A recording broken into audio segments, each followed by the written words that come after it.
Okay, let's talk really quickly. Rogers has announced that playoff tickets go on sale next Wednesday. So, of course, you can get those wild card series tickets. You do have to prove that you don't live in Seattle, though, correct?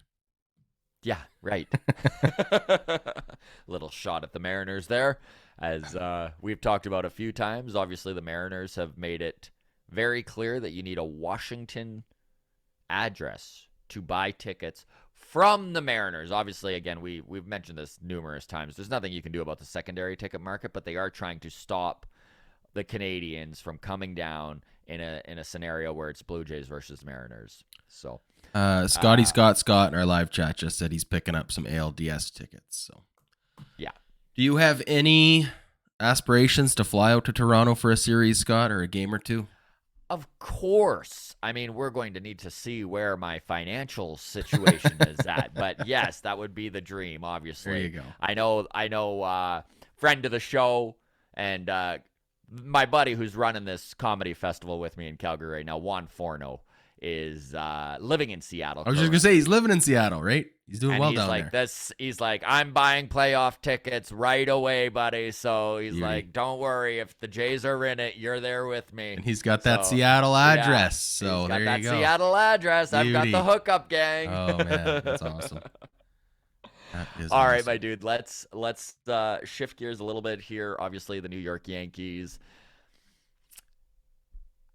they're winning the AL East. After that win last night and the Jays lost the last couple of days, I mean, the Jays are 6.5 back. The Yankees just Seven clinched a and a half playoff back spot. as of Seven and a today. half back now. Yeah, 7.5 back So we now. would need to sweep the Yankees. That only gets us within 4.5 games. Yeah, we'd still need. Yeah, it's not happening. No.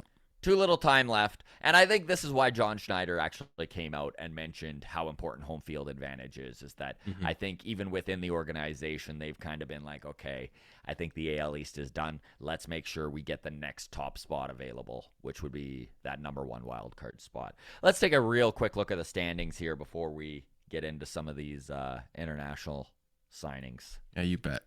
Wild card standings look like this. We've got Houston leading the AL, Yankees in second place. Cleveland is going to have a wild card round series. Toronto, as it stands right now, full game up on Tampa Bay, and Seattle is a half game back of the Rays. That's good because we don't have the tiebreaker on either of those teams. No, we do not. So we need to outright win The first wild card the spot. first wild And that's card actually spot. a really interesting caveat is that both the Mariners and the Rays have, I mean, I'm not sure exactly where the season series is at, but I think even if the Jays take the next 3 games, Tampa wins I think the so. series 10-9, I think. Yeah, so definitely important for the Jays to take care of business, and maybe that is why John Schneider came out and was like, "Listen, we'll use Manoah if we need to use Manoah." Rest of the wild card standings look like this. Baltimore is not officially out, but they are 4 games back of the Mariners for the final spot. Mariners have not been playing well as of late. No, they haven't. They've been going through some injuries. Baltimore could go on a heater. Look, Baltimore's not out, but they are definitely running out of time to make a big push here. Also, they are playing teams like the Rays and the Jays who are desperately trying to secure their seating in those wild card spots. So they're still playing teams that games matter, Oh yeah. right? It's not like they're ending the season playing teams like the Tigers and the Royals who could give a shit about what's going on and just want to play out the rest of these games as quickly as they can and hopefully not get injured. Like that's what So some of these bottom feeding teams are all about right now. they are in a 4-game series right now against the Astros and a 4-game series against Boston. So, I mean, look, if I'm an Orioles Yeah. fan, here's what I'm hoping for. I'm hoping the Astros actually don't care because they have home field advantage through the playoffs locked up. Mhm. So maybe the Astros just go, let's rest our guys a little bit. I don't know. I don't think that the Astros are going to do that. But again, if I'm an Orioles fan, that's how I have to be telling myself to stay optimistic here. And then the Red Sox don't have anything to play for other than like pride, and they're not going to roll over to an AL East opponent. Mm-hmm. And then at the end of that, they got 3 in New York and 3 against Toronto. So they have a really rough schedule the rest of the way. Yeah. Beyond the Orioles, though, we got the White Sox, 6.5 games back of the wild card. They are not going to take a wild card spot. They are probably not going to win the AL Central at this point after that. I would say nail in the coffin series against the Cleveland Guardians that just wrapped with a 3-game sweep. The Guardians have come up big in September.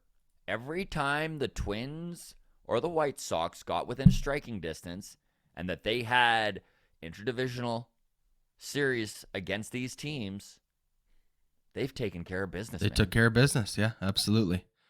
So Cleveland is going to be a real opponent in the playoffs. I would say look out for them. Jose Ramirez, second in the MLB in RBIs. Incredible pitching.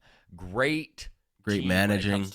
Great team when it comes to, for a lack of a better term, playing old school baseball. They put the ball in play. They're not necessarily power driven. They run the base as well. They're incredibly sound defensively, top to bottom on that lineup. They've got speed.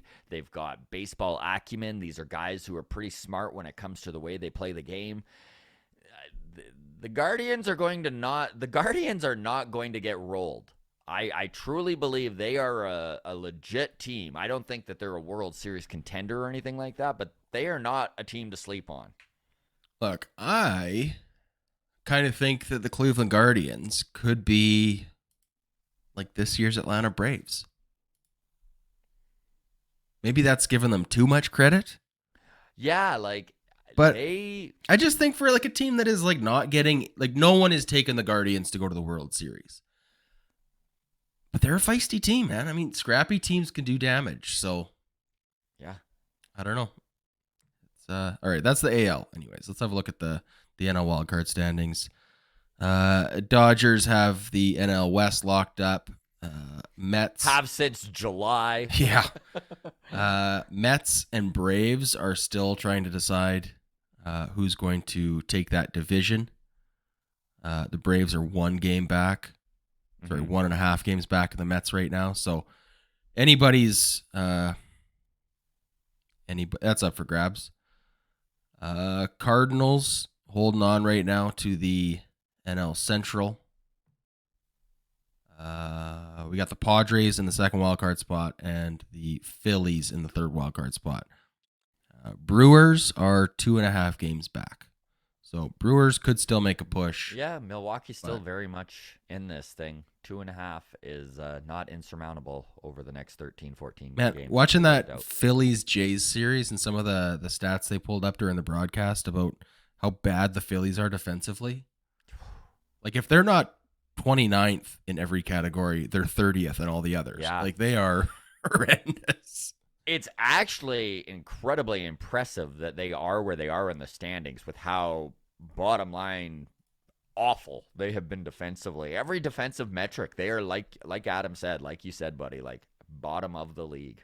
Kyle Schwarber, like MVP votes, maybe? Like, man, Kyle Schwarber is so sneaky good, and he's not getting any love. He hit his 40th home run just a few days ago against the Jays there. Like, I mean, other than Aaron Judge, Kyle Schwarber is second in home runs. I guess not the one thing, but one of the big things hurting Kyle Schwarber's MVP case is that he's got a batting average of 214. So he is swinging for those fences. Is a real liability out in the outfield. A little bit adventurous there. So MVP votes for Kyle Schwarber may be a generous statement, but okay. Yeah. Do we have anything in the chat that ties into this? Should we? No, chat's been pretty quiet today. We do have about a dozen folks in there, but other than Scott, nobody has too much to add. So we can wrap it up here.